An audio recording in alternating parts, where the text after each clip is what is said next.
Bonjour à tous, donc dans cette vidéo nous allons créer notre barre de navigation sur notre petit projet. C'est parti.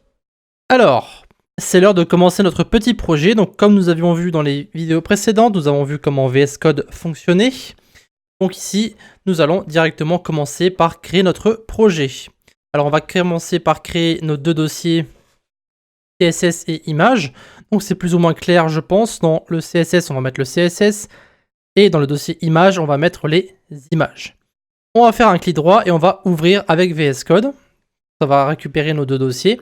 Et on va maintenant créer donc notre CSS. Alors, je vais faire des petits zooms pour que ce soit plus simple pour vous de lire. On va créer notre index.html. On va en profiter pour créer aussi notre style.css qu'on va ouvrir donc sur le côté. On va fermer notre barre d'activité et nous allons commencer à écrire notre code. Alors, on va commencer par directement créer un squelette HTML avec le raccourci du point d'exclamation. Vous avez ici un template de base qui va être créé. Nous allons simplement l'indenter ici. Et nous allons directement mettre ici notre code HTML. Donc on va commencer par mettre ici notre petit lien vers notre fichier CSS. Donc le lien, le raccourci pour émettre c'est link :CSS. Et vous mettez ici donc ./css/style.css. Donc c'est en fait simplement le chemin vers notre fichier CSS que nous allons créer juste après. Enfin que nous allons coder juste après. Et à l'intérieur, on va donc mettre notre code. Donc ici, on va mettre nav.navbar. Donc ça va en fait créer une balise avec la classe de navbar. À l'intérieur, on va mettre un lien. Donc on utilise ici les raccourcis de VS Code, d'accord. Donc on va mettre ici à l'intérieur un h1 avec une classe de logo title. Ok. On va mettre ici get coding knowledge. On changera juste après. Maintenant que nous avons notre lien, nous allons mettre une liste. Donc pour ça, on va faire une multiplication. Donc UL avec des liens à l'intérieur. Donc on va mettre ici UL. On va plutôt faire ça comme ça. UL LI A x 4. Ça va créer un UL avec des LI à l'intérieur et on va simplement ici mettre nos différents liens. Donc on va mettre accueil, on va mettre blog, fonctionnalité et nous contacter. Voilà. Donc ici, nous avons créé notre fichier HTML, il ne reste plus qu'à le lancer. Donc on va ça. Voilà, nous avons notre fichier HTML pour l'instant qui ne ressemble pas à grand chose. On va maintenant ajouter le CSS. Ce qu'on va faire, c'est qu'on va récupérer Roboto, donc encore une fois notre police. On va prendre ici Customize, on va prendre le font weight 300, 700 et 400.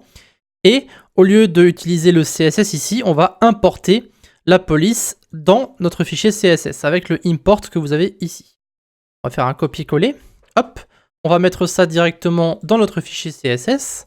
Voilà, on peut voir que ça va en fait importer notre police qu'on va maintenant pouvoir rentrer. Ce qu'on va faire, c'est qu'on va commencer par mettre les propriétés que nous mettons d'habitude. Donc maintenant qu'on a fini le CSS, le HTML, pardon, on va pouvoir mettre le CSS en grand.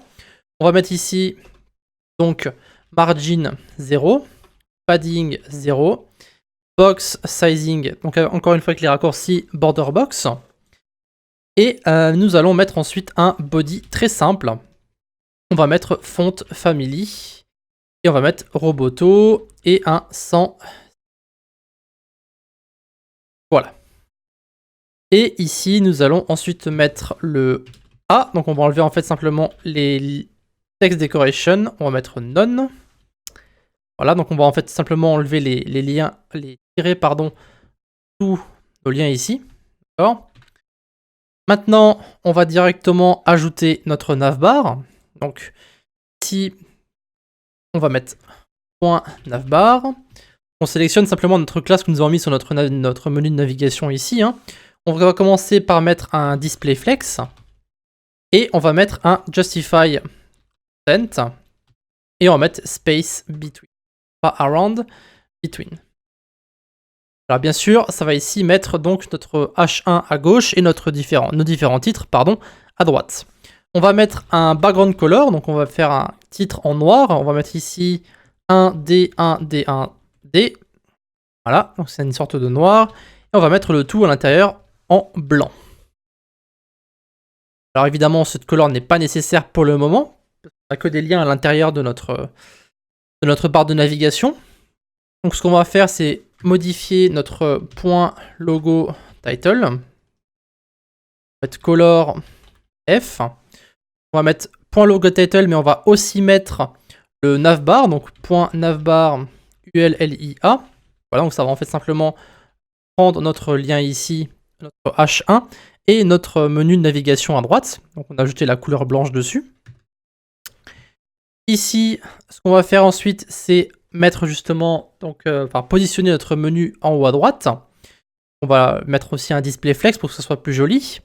Donc ce qu'on va faire, c'est qu'on va mettre .navbar UL, d'accord, display flex. Alors juste à noter, mais tout ça nous l'avons déjà fait dans une autre activité. C'est pour ça que ça peut sembler similaire à quelque chose que nous avons déjà fait. Donc align items, center. Voilà. Et ensuite, on va enlever les points sur le côté, même si vous ne pouvez pas les voir puisqu'ils sont noirs. Mais on va mettre ici list style. Alors type. Et on va mettre none. Voilà, donc ils sont alignés. Bon, évidemment, il va falloir qu'on mette de la marge. Autrement, on va avoir un petit problème. Donc sur le navbar, on va mettre un padding de 16 pixels. Voilà. Ça sera peut-être un peu plus sympathique. Parfait. Et ensuite, on va modifier donc nos différents liens. Donc, on va mettre ici .navbar ULLIA. Et nous allons mettre... Alors, attendez, cette ligne ici, je vais la descendre. Je vais la mettre ici. Ça sera plus sympa comme ça. Parfait. Et donc ici, on va mettre color. Alors, color, on l'a déjà mis, pas besoin de le mettre. On va mettre un padding de 12 pixels. À quoi ça ressemble?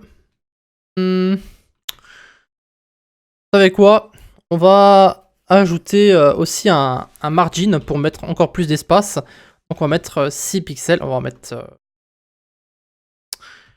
comme ça, ce sera peut-être plus simple. Donc margin gauche et droite, on va mettre 6 pixels. Voilà, on va vérifier à quoi ça ressemble. Ok, c'est déjà beaucoup mieux. On va mettre maintenant .navbar ULLIA over.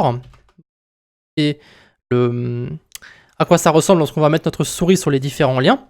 On va mettre color 1D, 1D, 1D. Là.